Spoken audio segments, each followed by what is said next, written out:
రాష్ట్ర ప్రభుత్వం ఛాలెంజీగా చేపట్టిన 100 రోజులలో గంజాయి నిర్మూలనలో భాగంగా అనకాపల్లి జిల్లాలో 2 చోట్ల గంజాయి రవాణాపై దాడులు చేశామని అనకాపల్లి జిల్లా ఎస్పీ దీపిక అన్నారు. అనకాపల్లి జిల్లాలో చీడికాడలో 150 కేజీలు గంజాయి పట్టుకుని 4గురిని అరెస్ట్ చేశామని, మరో 2 పరారీలో ఉన్నారని తెలిపారు. అలాగే రావికాలతో మండలంలో 96 కేజీలకు గంజాయిని స్వాధీనం చేసుకుని ఒకరిని అరెస్ట్ చేశామన్నారు. ఈ దాడుల్లో ఒక ప్యాసింజర్ వాహనంతో పాటు ఒక ఆటో, ఒక మోటార్ సైకిల్, సెల్ ఫోన్లు స్వాధీనం చేసుకున్నామని అన్నారు.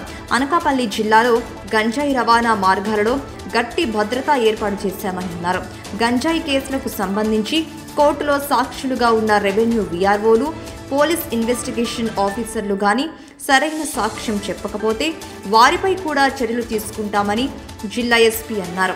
గంజాయి రవాణా చేస్తున్న స్మగ్లర్లపై ఉక్కుపాదం మోపుతామని ఎస్పీ అన్నారు. గవర్నమెంట్ లాంచ్ చేసిన 100 days action plan against ganja part గా మనం మొత్తం అనకాపల్లి డిస్ట్రిక్ట్ లో కూడా గాంజా మీద నిఘా పెంచడం జరిగింది. సో ఈ ఎఫర్ట్స్ రిజల్ట్ గా నిన్న మనకి 2 మేజర్ క్యాచెస్ అయినాయి. చీటికాడ పోలీస్ స్టేషన్ లిమిట్స్ లో ఒక 150 కేజెస్ గాంజా పట్టుకున్నాము. అట్లాగే రావికంఠం పోలీస్ స్టేషన్ లిమిట్స్ లో 96 కేజెస్ గాంజా ట్రాన్స్పోర్ట్ చేస్తూ పట్టుకుంటాం జరిగింది. చీటికాడలో పట్టుకున్న కేసులో 4 అక్యూజ్ ని ఆల్రెడీ అరెస్ట్ చేశాము. ఇంకా 2 అబ్స్కాండింగ్ అక్యూజ్ పేర్లు కూడా ఉన్నాయి, వాళ్ళని కూడా తొందరలోనే అరెస్ట్ చేస్తాం.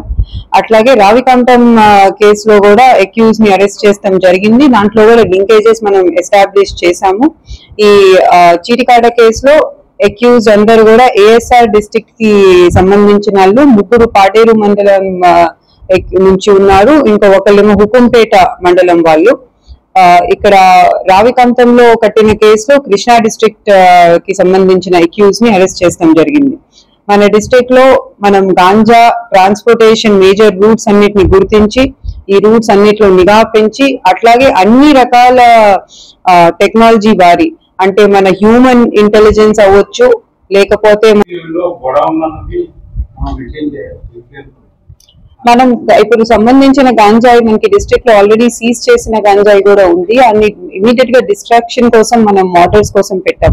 మనకి డిస్ట్రిక్ట్ లో district level destruction committee, high level destruction committee అని 2 ఉంటాయి. 1000 కేజెస్ పైన అయితే హై లెవెల్ కి పెడతాం, దాని కింద అయితే డిస్ట్రిక్ట్ లెవెల్ డిస్ట్రక్షన్ కమిటీ పెడతాం.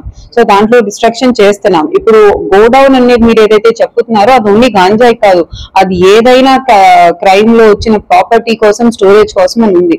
కానీ అలాంటి ఇన్ఫ్రాస్ట్రక్చర్ లేదు కాబట్టి దాని సేఫ్ కీపింగ్ కోసం మనం పోలీస్ స్టేషన్స్ లో పెడతాం జరుగుతుంది. అది ఫ్యూచర్ లో డెఫినెట్ గా అలాంగ్ విత్ జ్యుడిషియరీ అలాంటిది ఏదైనా గోడౌన్ ఏర్పాటు చేస్తే, ఎస్పెషల్లీ మన జిల్లా ఎక్కడైతే ఎక్కువ గాంజా పట్టుకుంటామో మన పోలీస్ స్టేషన్స్ లో ఈజీగా ఉంటుంది. మీరందరికీ తెలిసిందే పోలీస్ స్టేషన్స్ లో చాలా గాంజా ఉంది. గాంజాకి సంబంధించిన సీజ్ చేసిన వెహికల్స్ కూడా ఉన్నాయి. ఎట్లయితే ఈ 2 కేసెస్ లో కూడా 3 వెహికల్స్ సీజ్ చేసాము, ఒక ఆటో, ఒక 4-wheeler, ఇంకో ఒక బైక్. సో ఈ వెహికల్స్ అండ్ గాంజా ఎక్కువ ఉంది. అలాంటి గోడౌన్ ఏర్పాటు చేస్తే అన్ని పెడతాం జరుగుతుంది. అలాంటి గోడౌన్ ఇప్పటికైతే మన డిస్ట్రిక్ట్ లో లేదు, అందుకే అన్ని పోలీస్ స్టేషన్స్ లోనే పెడుతున్నాం.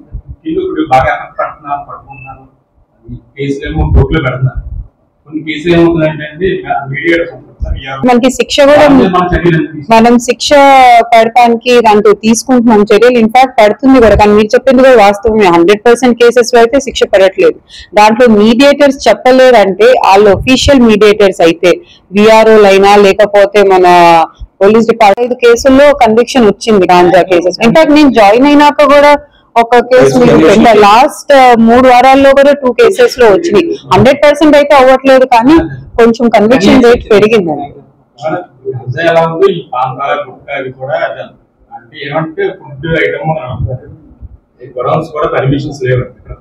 ఆ పాన్పరా గుట్కా అనేది అది ఒక గ్రే ఏరియా అండి. దాంట్లో మీకు తెలిసిందే ఇది క్లియర్ కట్ గా లేదు.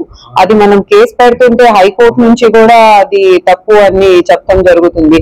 అసలు మన పక్క స్టేట్స్ లో ఏమో క్లియర్ కట్ పాలసీ ఉంది అది అలౌడ్ అని. మన స్టేట్ లో అది కొంచెం గ్రే ఏరియా కాబట్టి దాని మీద ఐ కెనాట్ కమెంట్.